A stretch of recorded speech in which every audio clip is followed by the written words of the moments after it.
Okay. In the shadowed corridors of Ethermore Palace, where whispers carry more weight than gold and loyalty can shift like morning mist, one guard's split-second decision will ignite a fire that threatens to consume the very foundations of the crown.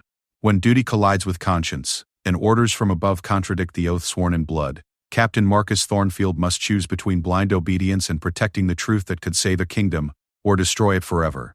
The autumn rain drummed against the ancient stone walls of the Ethermore Palace as Captain Marcus Thornfield made his rounds through the eastern wing. 20 years of service had taught him to read the palace's moods like a sailor reads the wind. And tonight something felt different. The corridors that usually buzzed with the quiet efficiency of servants and courtiers lay eerily silent, save for the occasional flicker of torchlight casting dancing shadows on the tapestried walls.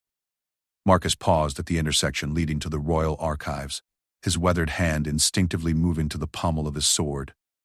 The heavy oak doors stood slightly ajar, a violation of protocol that made his soldiers' instincts prickle with unease.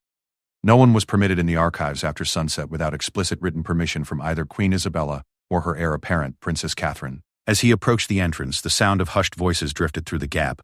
Marcus recognized the authoritative tone of Duchess Camilla Blackthorne, the Queen's sister-in-law and chief advisor. Her reputation for political maneuvering was matched only by her ambition, and her presence in the forbidden archives at this hour could only mean trouble. The documents must be found tonight. Duchess Camilla's voice carried a sharp edge of urgency. Before the coronation ceremony, if Princess Catherine discovers what really happened to her father's will, everything we've worked for will crumble. Marcus felt his blood run cold. The late King Edmund's will had been a source of whispered speculation for months since his sudden death. Official court records stated that he had left everything to Queen Isabella, with Princess Catherine designated as heir. But rumors had persisted that there had been another version, one that painted a very different picture of the royal succession. Through the crack in the door, Marcus could see the Duchess directing two cloaked figures as they systematically searched through ancient scrolls and bound ledgers. Their movements were methodical, desperate, and entirely unauthorized. The royal archives contained centuries of kingdom history, including documents that could alter the course of Ethermore's future. Sir Roderick found traces of the original will in the monastery records, one of the cloaked figures reported. Father Benedict confirmed that King Edmund visited him 3 days before his death to revise his testament. The princess was named as sole heir, with specific provisions removing the queen's claim to regency. Duchess Camilla's intake of breath was sharp enough to cut glass. Then we must find that document before it surfaces. If the nobles learn that Isabella has been ruling without legitimate authority, they'll demand Catherine's immediate coronation. Our influence over the crown will vanish overnight. Marcus pressed himself against the cold stone wall, his mind racing. The implications were staggering. If what he was hearing was true, then Queen Isabella's entire reign had been built on a lie, and Princess Catherine was the rightful ruler of Ethermore. The kingdom had been governed for months by a usurper, while the true heir remained ignorant of her birthright. The sound of approaching footsteps from the main corridor forced Marcus to make a split-second decision. He could retreat, pretend he had seen and heard nothing, and allow the conspiracy to unfold. Or he could act on the oath he had sworn 20 years ago, not just to protect the royal family, but to defend the rightful crown of Ethermore. As the footsteps grew closer, Marcus recognized the measured gait of Princess Catherine making her nightly walk through the palace. She often took these solitary strolls when sleep eluded her, finding peace in the familiar corridors of her childhood home. Tonight, her timing couldn't have been worse. Or perhaps, Marcus thought grimly, it couldn't have been better. Your Highness. Marcus stepped forward, intercepting Catherine before she could reach the archive entrance. I must speak with you urgently. Princess Catherine paused, studying his face with the sharp intelligence that had always marked her as her father's daughter. At 25, she possessed a natural authority that commanded respect, though she had always treated Marcus with the courtesy due a loyal servant of the crown. Captain Thornfield, she said quietly, noting his obvious distress. What troubles you at this late hour?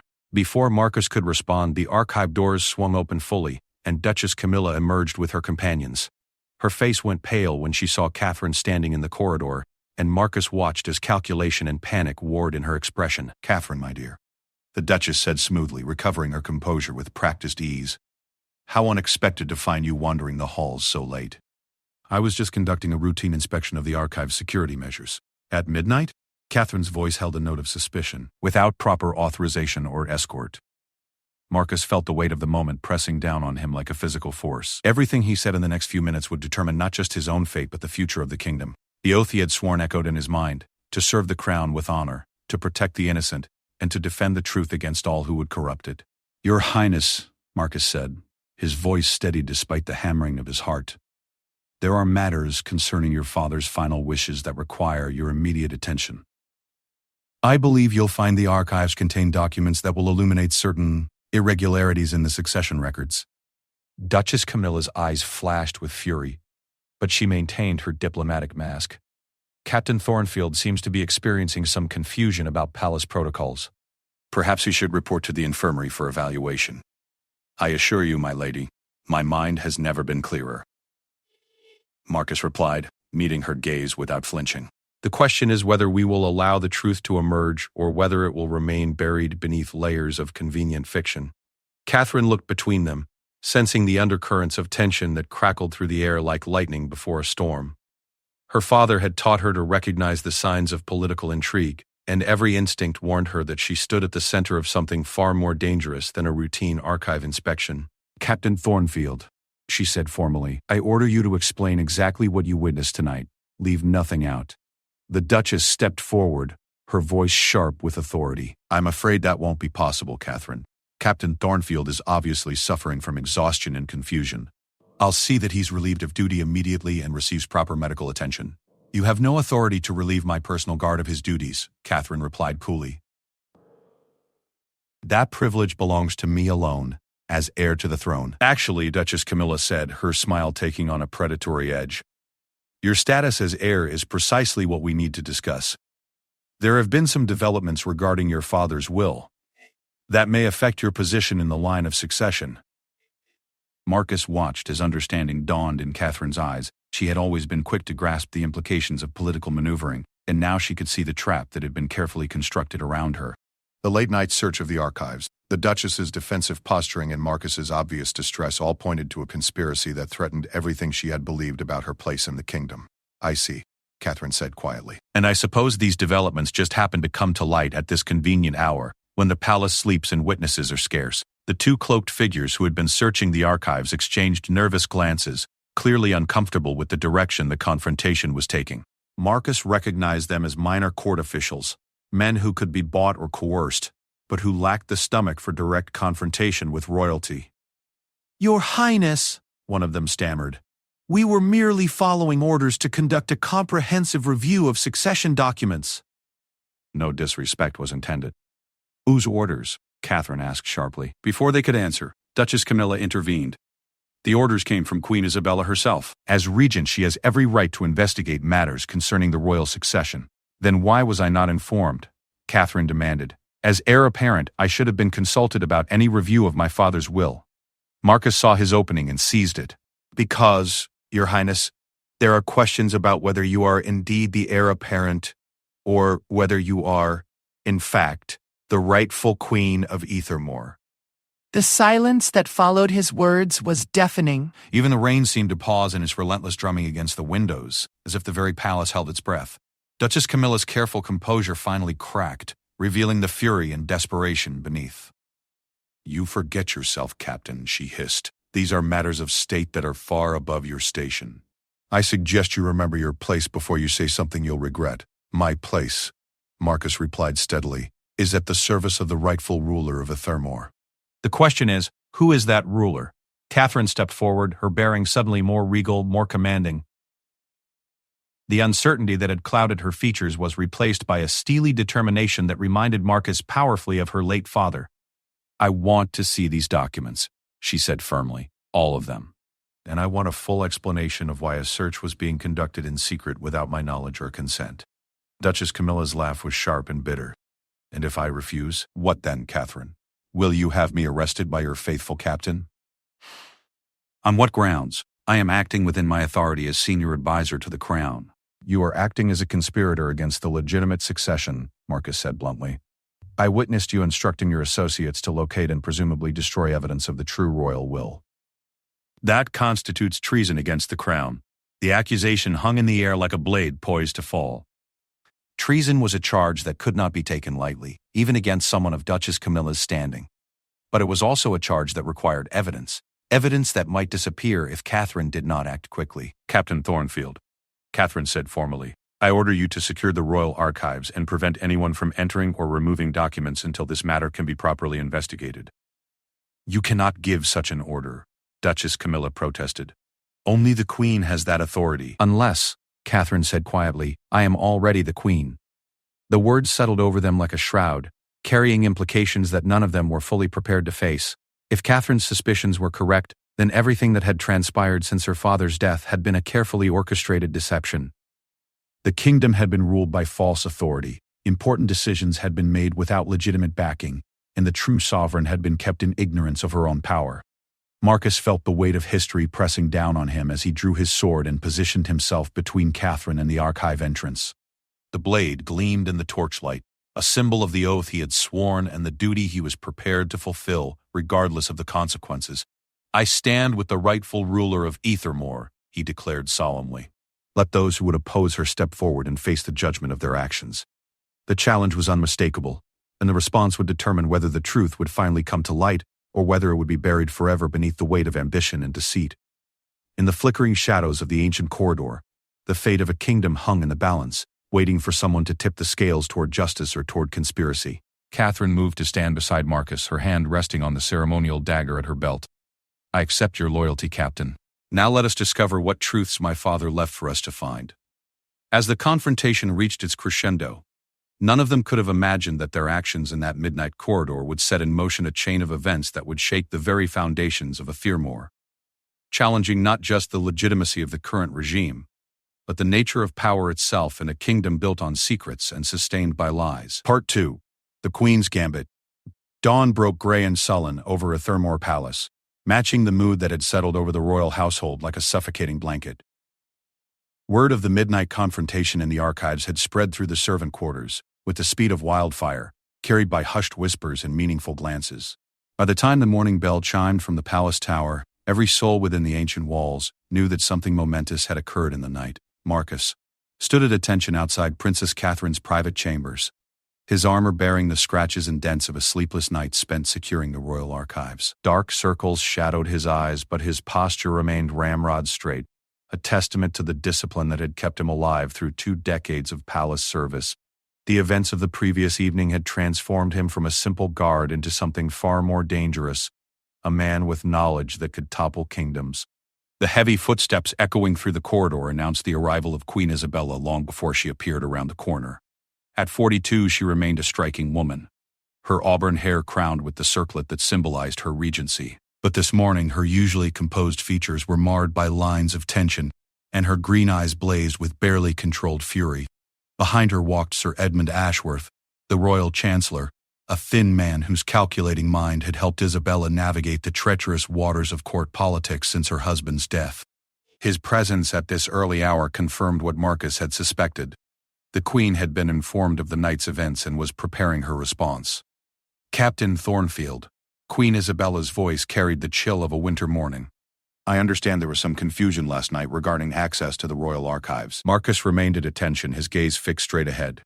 There was no confusion, Your Majesty. The archives were being searched without proper authorization by individuals who had no legitimate right to access those documents.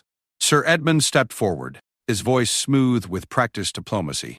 Captain, surely you understand that Her Majesty's sister-in-law, the Duchess Camilla, has every right to conduct necessary research on behalf of the Crown. Your interference was both unnecessary and inappropriate. My interference, Marcus replied evenly, prevented the potential destruction of documents vital to the royal succession. I acted in accordance with my oath to protect the interests of the rightful ruler of Ethermore. The words hung in the air like an accusation, and Isabella's face flushed with anger. The rightful ruler stands before you, Captain. I am the Queen Regent of Ethermore, appointed by my late husband and confirmed by the Royal Council. Your loyalty should be to me, not to misguided notions about documents that may or may not exist. If the documents don't exist, Marcus said quietly, then there should be no concern about examining them thoroughly. Before Isabella could respond, the door to Catherine's chambers opened, and the princess emerged dressed in the formal robes of her station. She had clearly spent the morning preparing for this confrontation, and her appearance was calculated to remind everyone present of her position in the royal hierarchy. Good morning, Isabella, Catherine said coolly, deliberately omitting the customary honorific. I trust you slept well despite the excitement in the archives.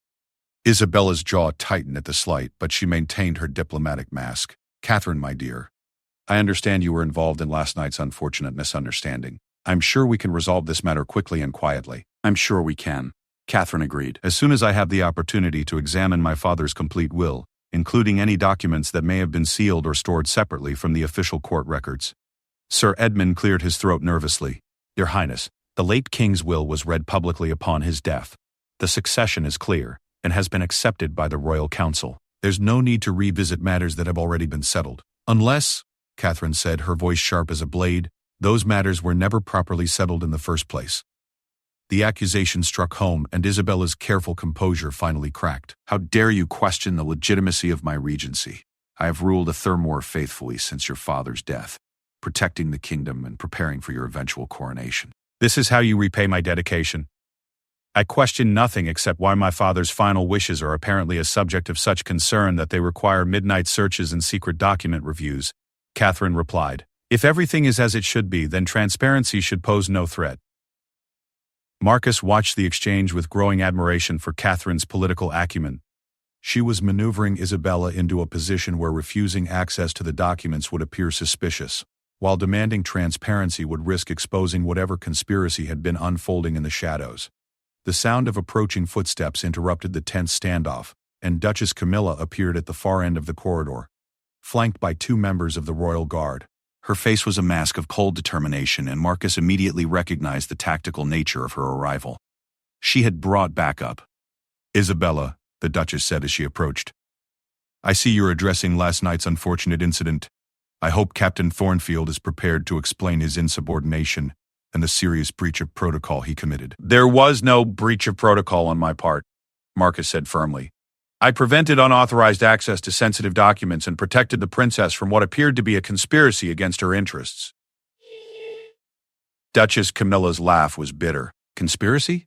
Captain, you seem to have developed quite an imagination. I was conducting authorized research at the Queen's request. Your interference was both unwarranted and potentially treasonous. The word treason crackled through the corridor like lightning, and Marcus felt the guards behind the Duchess shift nervously. Treason was a charge that could be applied in many directions, and everyone present understood that accusations could quickly become weapons in the wrong hands.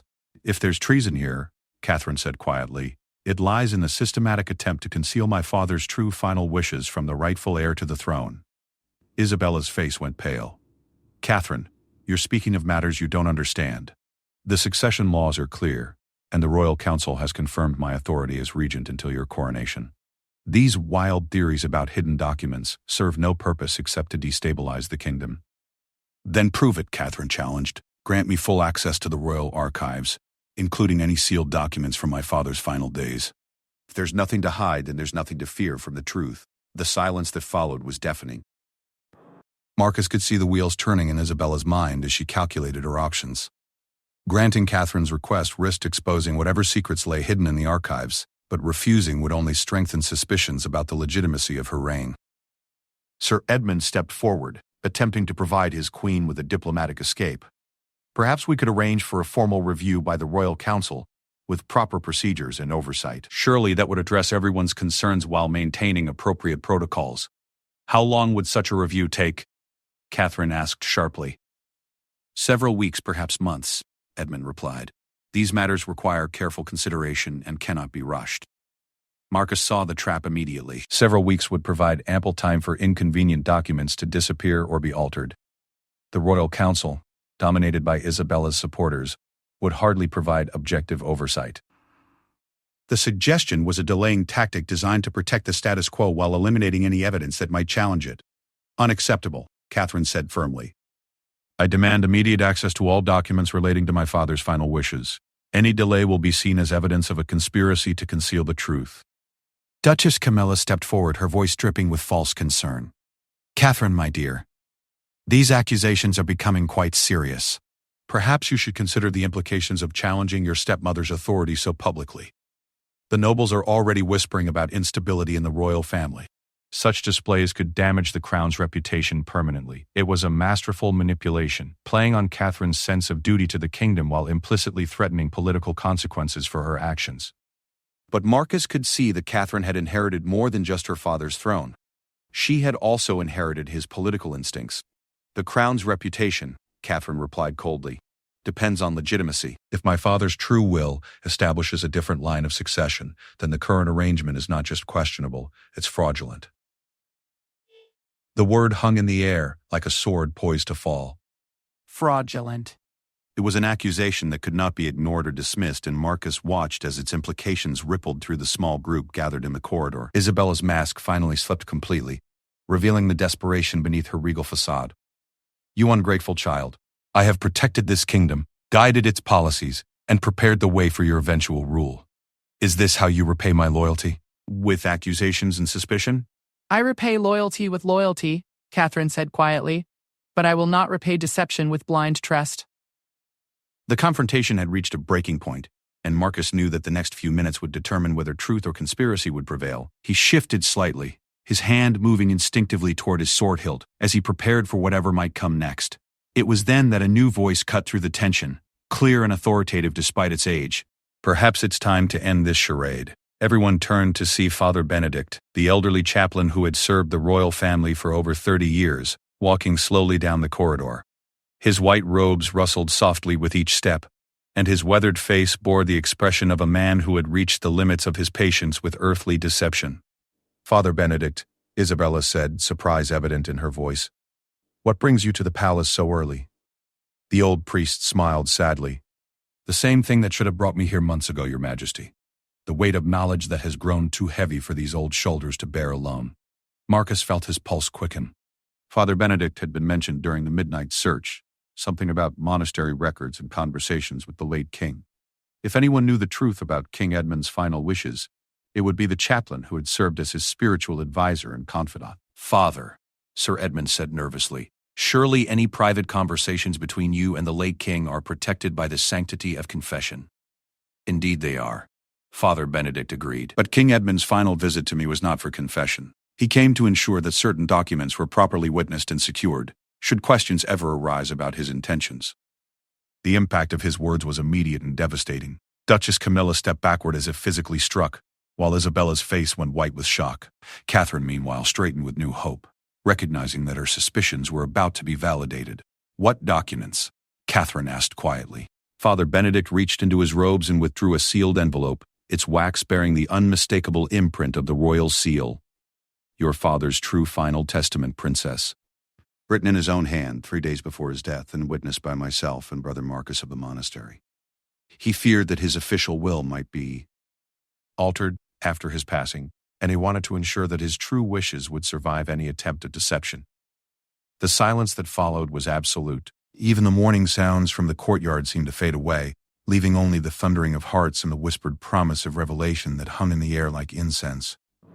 Marcus watched as Catherine reached for the envelope with trembling hands, knowing that whatever it contained would irrevocably change the balance of power in Ephemor. The truth that had been hidden in midnight shadows was finally stepping into the light, and with it came the promise of justice, or the threat of chaos.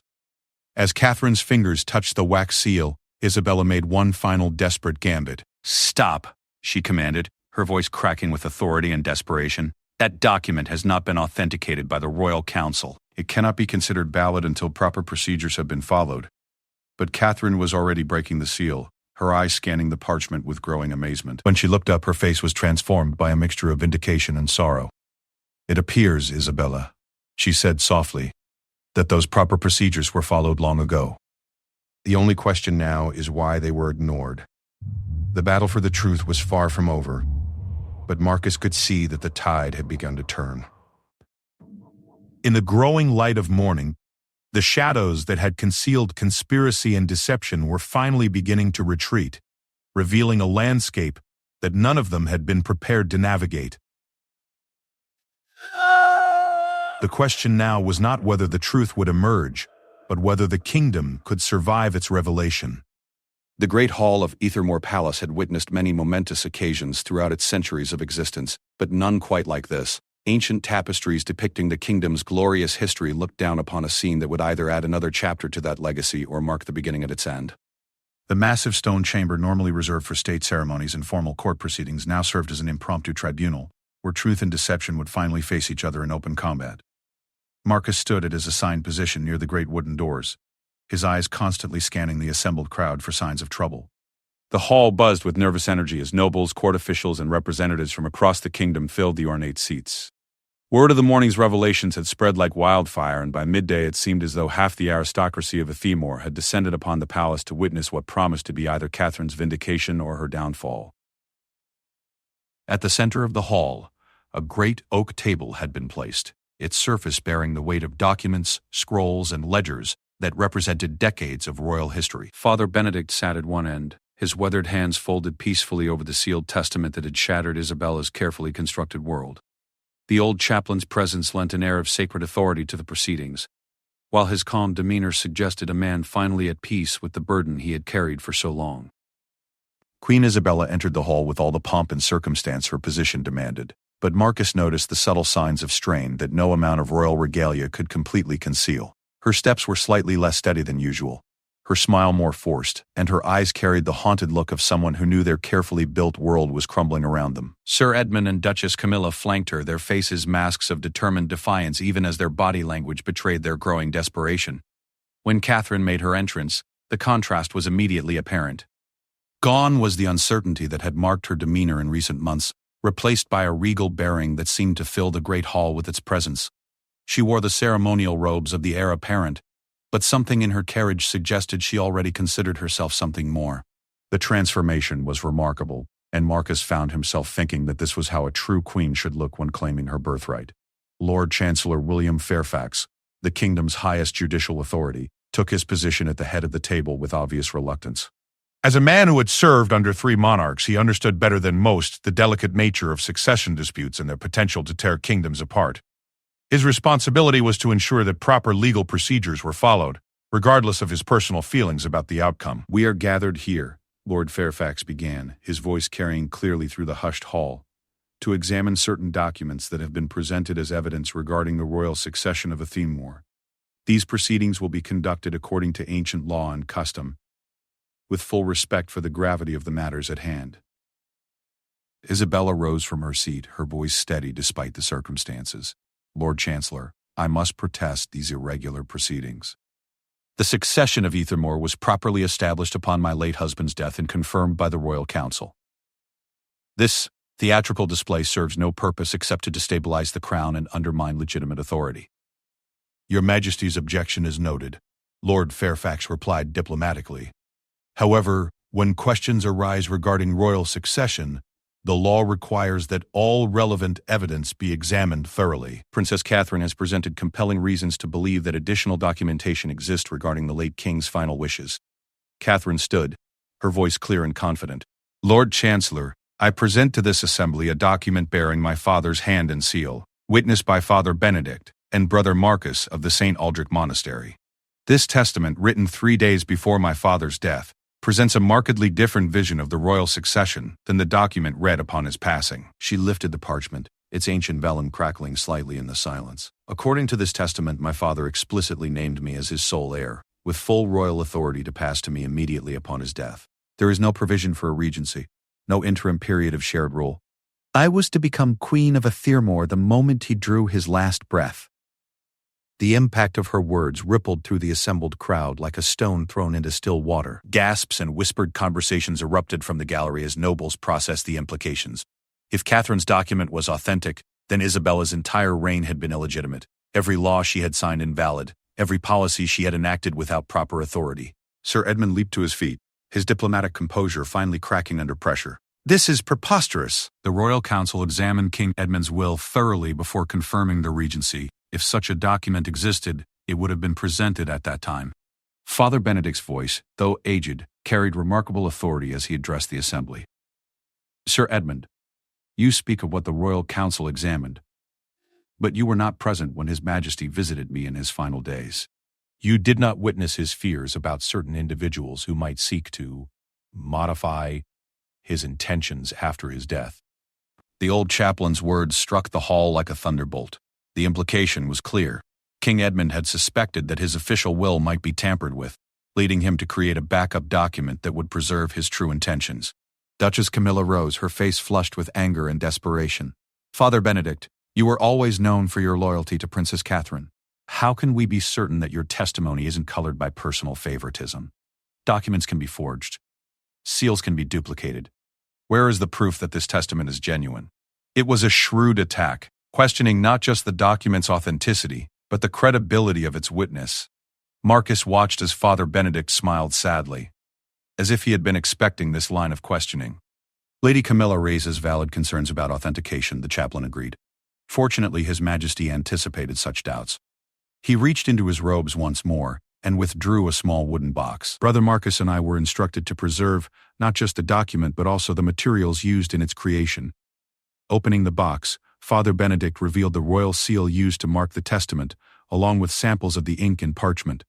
These materials can be compared to other documents known to be authentic. More importantly, Brother Marcus kept detailed records of the visit, including specific details that only His Majesty would have known. The evidence was overwhelming, but Marcus knew that Isabella and her supporters would not surrender without a fight. The stakes were too high and the consequences of defeat too severe. A deposed queen in Aethermoor's history was typically followed by exile at best, execution at worst. Lord Fairfax examined the documents carefully, his expression growing more troubled with each passing minute. As the kingdom's foremost legal authority, he could recognize authentic royal documentation, and what he saw clearly supported Catherine's claims. The initial examination suggests these documents are genuine, he announced, his words falling into the silence like stones into a deep well. However, given the serious nature of these allegations, I believe we must hear from all parties before reaching a final conclusion. Isabella stood again, and this time her mask of royal composure had completely fallen away. You speak of allegations, but what we're witnessing here is nothing less than a coup attempt. Princess Catherine, aided by disloyal servants and ambitious chaplains, seeks to overturn the legitimate government of Aethermoor based on convenient documents that mysteriously appeared just as questions arise about succession. Her voice grew stronger, more desperate. I have ruled this kingdom faithfully for months, making difficult decisions, protecting our borders and maintaining stability. The nobles have accepted my authority, the people have prospered under my guidance, and our enemies have learned to respect our strength. Now you would throw all of that away based on parchment and ink? It was a compelling argument, and Marcus could see its effect on some of the assembled nobles. Stability was precious in a world where kingdoms rose and fell based on the whims of succession disputes. Some would prefer a questionable but stable ruler to the chaos that might follow a change in dynasty. But Catherine had clearly anticipated this line of reasoning. Isabella speaks of stability, but what stability can be built on a foundation of lies? She mentions the acceptance of the nobles, but how many of them knew they were accepting illegitimate authority? She claims the people have prospered, but prosperity built on false pretenses is nothing more than a house built on sand. Catherine's voice grew stronger, more commanding. More importantly, she speaks of enemies who respect our strength. But what happens when those enemies discover that our strength is commanded by a usurper? How quickly will that respect turn to contempt when they realize our crown is worn by someone with no legitimate right to it? The strategic implications of Catherine's argument struck home with the assembled nobles. Foreign relations, trade agreements, and military alliances all depended on the legitimacy of royal authority. If word spread that Aethermoor's crown was contested, the kingdom's international standing would suffer tremendously. Marcus watched as Lord Fairfax consulted quietly with his advisors, examining the documents under magnifying glasses and comparing them to known authentic royal papers. The technical aspects of authentication would take time, but the political implications were already reshaping the dynamics in the Great Hall. Several nobles had begun shifting their positions, literally moving from seats closer to Isabella toward those nearer Catherine. Political survival instincts honed over generations of court intrigue told them which way the wind was blowing, and loyalty in Aethermoor's aristocracy was often more pragmatic than romantic. Sir Edmund made one final desperate attempt to salvage the situation. Even if we accept the authenticity of these documents, questions remain about the proper interpretation of succession law. The Royal Council confirmed Isabella's regency in good faith, based on the information available at the time.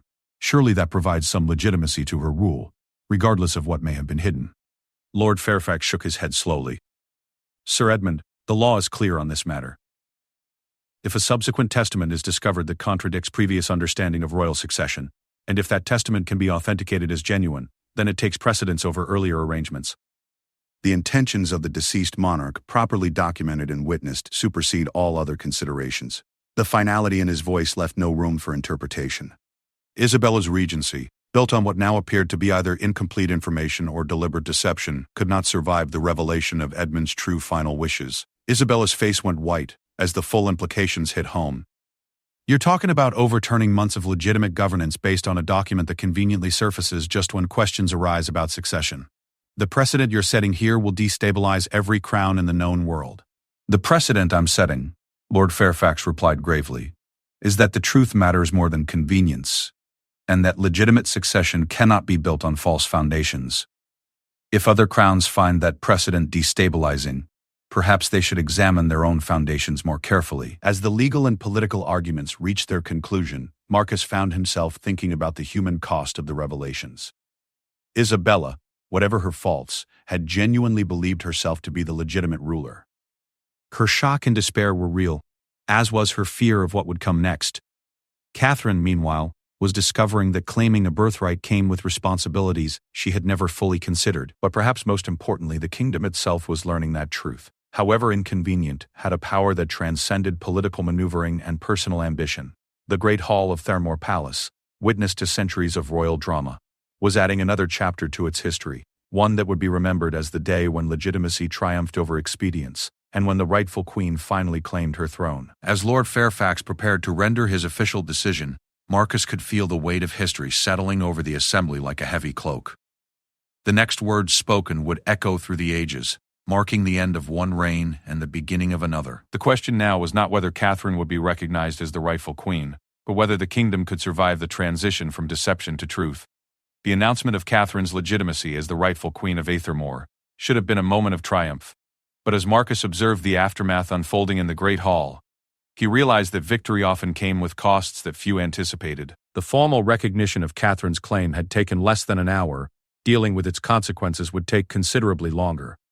Lord Fairfax's official proclamation had been delivered with all the gravity the moment demanded, but even as the words Queen Catherine, rightful sovereign of Aethermore, echoed through the stone chamber, Marcus could see fractures appearing in the kingdom's carefully maintained stability. Some nobles had immediately dropped to one knee in acknowledgement of their new monarch, while others remained seated, their faces reflecting uncertainty, calculation, and in some cases barely concealed hostility.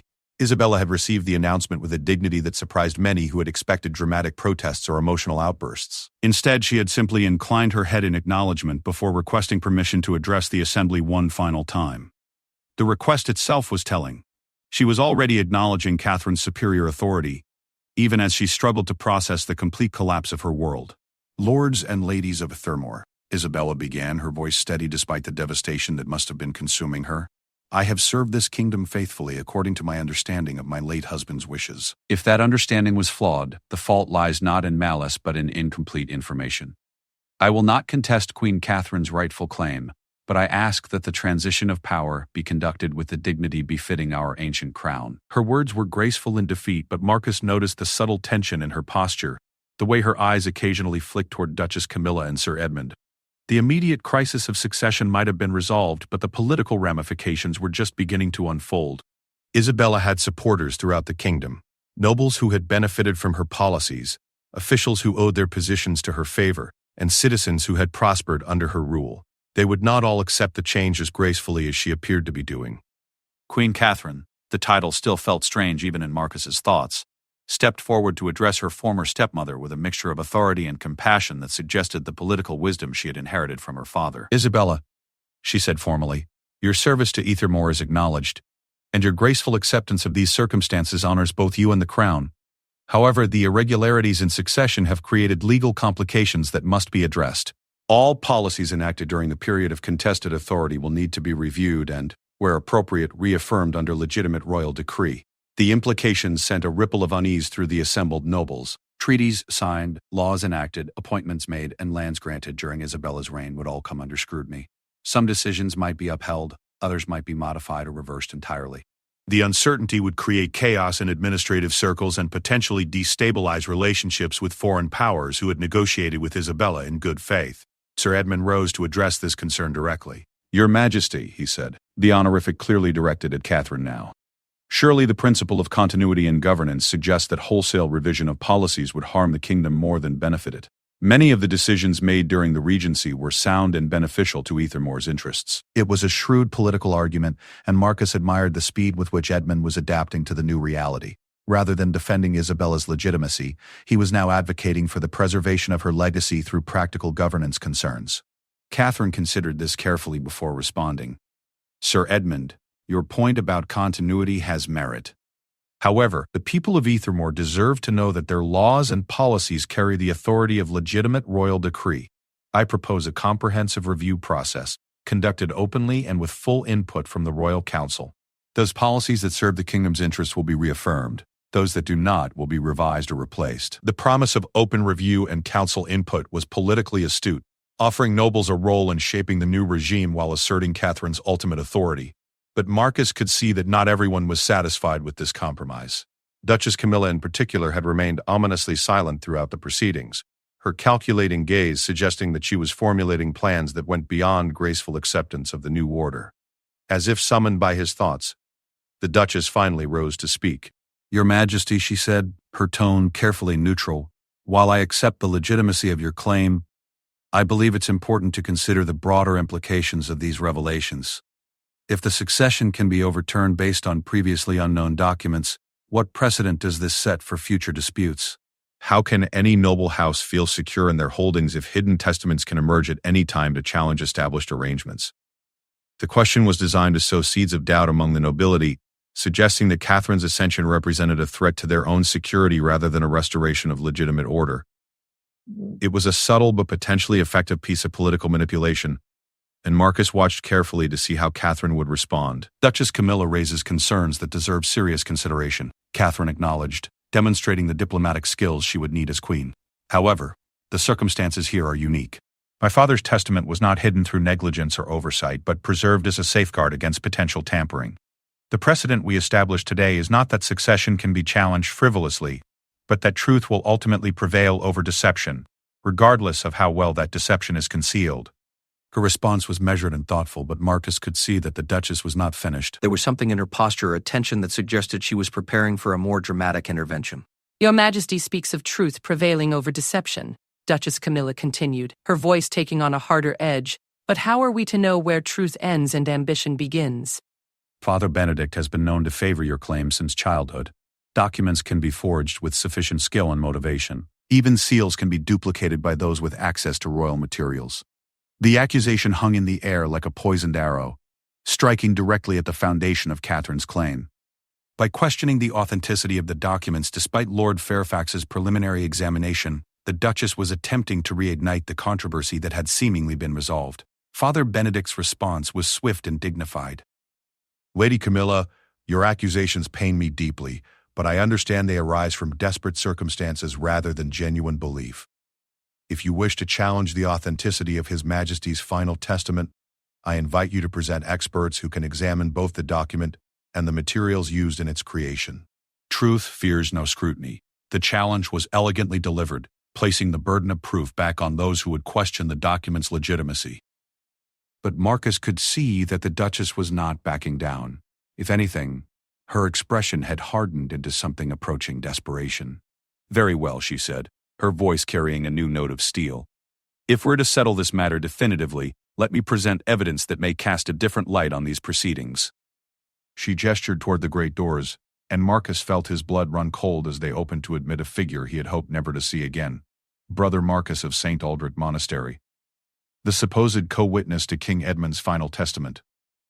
But something was wrong. The man who entered looked haggard, frightened, and bore the unmistakable signs of someone who had been subjected to considerable pressure. Brother Marcus, Duchess Camilla announced triumphantly, has traveled from the monastery to provide testimony about the events surrounding the late king's final visit. I believe his account will prove illuminating. The monk stumbled forward, his eyes darting nervously around the great hall before settling on Father Benedict with an expression that mixed apology with terror. When he spoke, his voice trembled with either fear or guilt, possibly both. Forgive me, Father, he whispered, loud enough for the assembly to hear. I cannot continue to live with this deception. The document you claim was witnessed by me. I was not present when it was created. I signed my name to it later, at your request, because you said it would honor the king's true wishes. But I did not witness His Majesty sign it.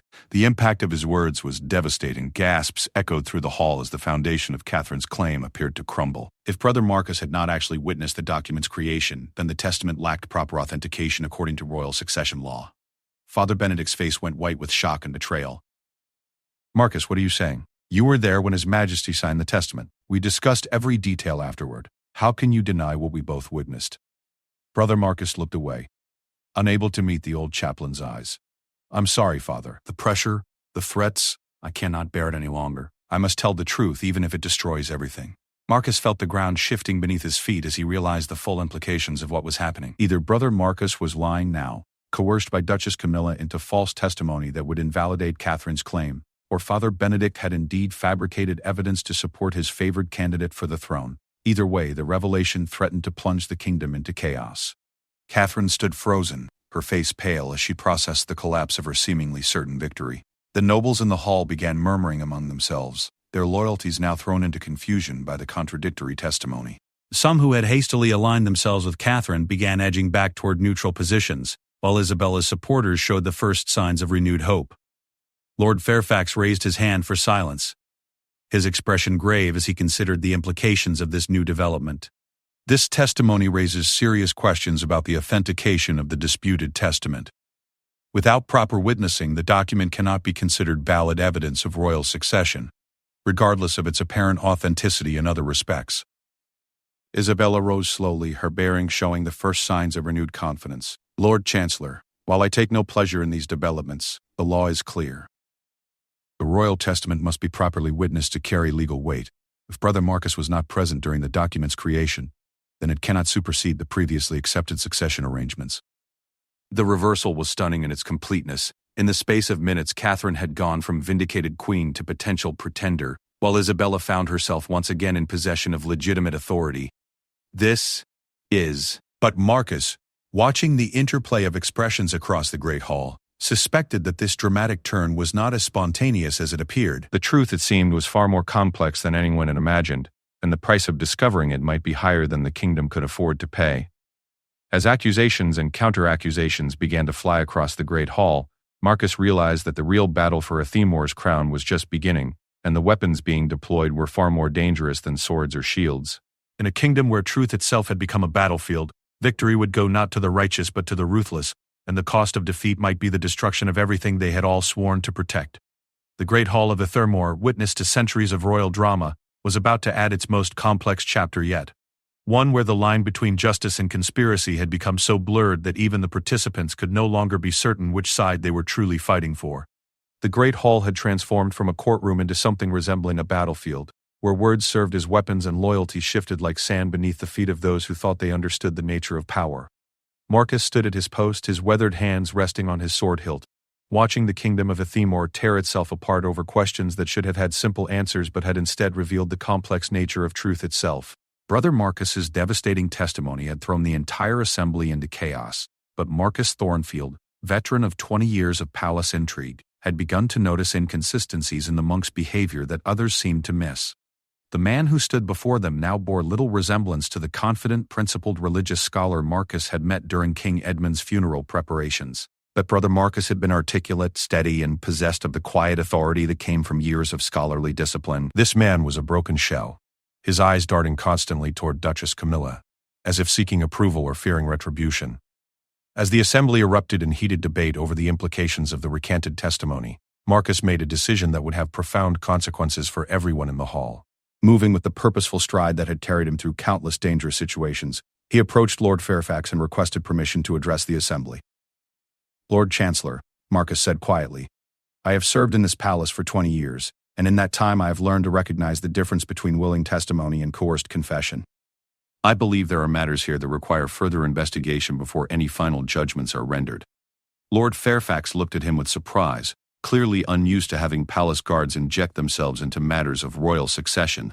But something in Marcus's bearing, the quiet authority of a man who had seen too much to be easily deceived, gave him pause. "Captain Thornfield," the Lord Chancellor said carefully, "these are matters of high state. What knowledge could you possibly possess that would bear on the authentication of royal documents?" Marcus met his gaze steadily. "I know the sound of truth, my lord, and I know the sound of fear. Brother Marcus speaks now with the voice of a man who has been broken, not enlightened. His recantation comes not from conscience but from coercion." The accusation sent a ripple of tension through the hall, and Duchess Camilla rose immediately to her feet, her face flushing with indignation. "How dare a common guardsman question the testimony of a holy brother? Captain Thornfield's loyalty to Princess Catherine has clearly compromised his judgment beyond repair. But Marcus was not finished. My lady, you speak of compromised judgment, but let me ask, Brother Marcus, a simple question. He turned to address the trembling monk directly. Brother, you claim you were not present when King Edmund signed his final testament. Can you tell us exactly where you were on that day, and who can verify your whereabouts? The question was brilliant in its simplicity, and Marcus watched as Brother Marcus's face went pale. If he had truly been absent from the testament signing, he should be able to provide a clear account of his activities that day.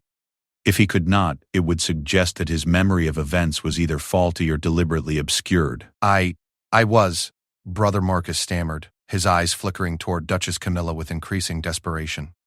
I was in the scriptorium, working on the illuminated manuscripts. Which manuscripts? Marcus pressed, sensing weakness. Who else was working there that day? What specific passages were you illuminating? The questions came like sword thrusts, each one exposing the hollow nature of Brother Marcus's supposed alternative memory. A scholar who spent his days in detailed scriptural work should be able to recall specific details about his activities, especially on a day as significant as the one in question. Father Benedict, who had been watching this exchange with growing hope, suddenly stepped forward. Brother Marcus, he said gently, I visited the monastery scriptorium that very day to collect some reference materials. You were not there. Brother Francis was working alone on the Book of Hours, and he commented that you had been absent for several days. The contradiction was devastating, and Brother Marcus began to visibly crumble under the weight of conflicting lies he had been forced to maintain. The man was clearly caught between his natural inclination toward honesty and whatever pressures had been brought to bear on him by Duchess Camilla and her allies. Duchess Camilla, recognizing that her carefully orchestrated gambit was collapsing, made one final desperate attempt to salvage the situation. These questions are irrelevant, she declared, her voice rising with panic barely disguised as outrage. Brother Marcus has courageously admitted to participating in a deception, regardless of the specific details. His honesty now should be commended, not subjected to this cruel interrogation. But Lord Fairfax had seen enough. The contradictions in Brother Marcus's testimony, combined with his obvious distress and the logical questions raised by Captain Thornfield, had created reasonable doubt about the recantation's credibility. Brother Marcus, the Lord Chancellor said with grave authority, you are under oath before God and Crown. I will ask you once more, and I expect the complete truth, regardless of any pressures you may have faced. Were you present when King Edmund signed the document now in question? The silence that followed seemed to stretch for an eternity. Brother Marcus stood trembling in the center of the great hall, the weight of an entire kingdom's future resting on his next words. Marcus could see the man's internal struggle playing out across his features, the battle between fear and faith, between coercion and conscience. When Brother Marcus finally spoke, his voice was barely above a whisper, but it carried clearly through the hushed chamber. Forgive me, Father Benedict. Forgive me, Your Majesty. I was present when the king signed his final testament. I witnessed it with my own eyes and signed my name as required by law. My recantation was purchased with threats against my monastery and bribes for my silence. The confession hit the assembly like a thunderbolt. Duchess Camilla's face went white with shock and rage, while Isabella simply closed her eyes, as if accepting an inevitable fate. The fabricated drama had collapsed entirely, revealing the authentic truth that lay beneath layers of manipulation and coercion. But the damage to the kingdom's stability had already been done. The past hour had demonstrated just how fragile the foundations of royal authority could be when subjected to determined assault. Even now, with the truth apparently established, Marcus could see uncertainty in the faces of many nobles who wondered what other secrets might be lurking in the shadows of the crown. Queen Catherine, for her part, seemed to understand that victory in this particular battle was only the beginning of a much larger war for the soul of her kingdom. She stepped forward with the bearing of a monarch who had learned difficult lessons about the nature of power and the price of legitimacy. Lords and ladies of Thermore, she began, her voice carrying the authority that came not just from birthright but from trial by fire.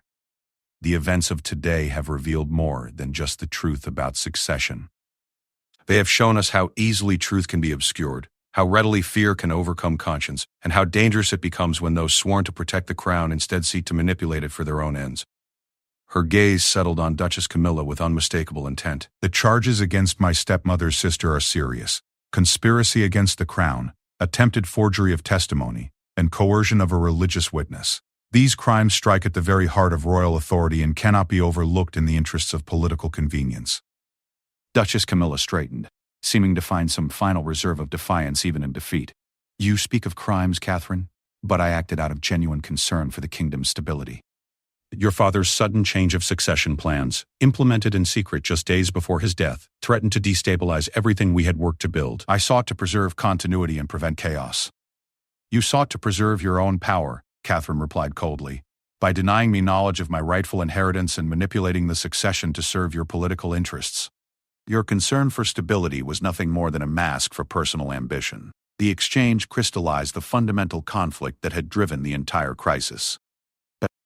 On one side stood those who believed that political stability justified almost any deception, while on the other stood those who insisted that legitimacy could not be built on false foundations, regardless of the short-term consequences. Marcus, watching this philosophical battle unfold, found himself thinking about the oath he had sworn 20 years earlier. His duty was to protect the rightful ruler of Ethelmore, but the past day had taught him that determining who that ruler actually was could be far more complex than anyone imagined. Truth, he realized, was not always simple or convenient, but it remained the only foundation upon which genuine loyalty could be built. Lord Fairfax, his examination of the evidence now complete, prepared to render the final judgment that would formally end the crisis of succession. Based on the testimony presented and the examination of all relevant documents, I find that the testament presented by Princess Catherine is authentic and properly witnessed. The succession established by King Edmund's final wishes is clear. Catherine is the rightful Queen of Ethelmore, with full royal authority dating from the moment of her father's death. The pronouncement should have brought celebration, but the mood in the Great Hall remained subdued. Too much had been revealed about the fragility of royal authority. Too many questions had been raised about the loyalty of those closest to the crown. Even in victory, Catherine faced the daunting task of rebuilding trust in institutions that had been shaken to their foundations. Isabella rose with dignity that honored her defeated position. Your Majesty, she said, addressing Catherine with the formal recognition of her authority, I pledge my loyalty to the rightful Queen of Ethelmore. My regency is ended, my policies subject to your review, and my future at your discretion. It was a graceful surrender made more poignant by the obvious pain it caused a woman who had genuinely believed herself to be serving the kingdom's best interests. Catherine's response would set the tone for her entire reign. Isabella, the Queen said gently, your service to Ethelmore will be remembered with honor. You ruled during a difficult period with wisdom and dedication, acting according to your understanding of the circumstances. While the succession crisis must be resolved, I harbor no personal animosity toward you. The forgiveness was both politically wise and personally generous, demonstrating the kind of leadership that could heal the wounds inflicted by the succession dispute. But as Marcus observed the various reactions throughout the hall, he knew that healing would take time and not all wounds were easily mended. Duchess Camilla, however, would not receive the same consideration. Her deliberate attempts to subvert the succession and corrupt witness testimony constituted serious crimes against the crown.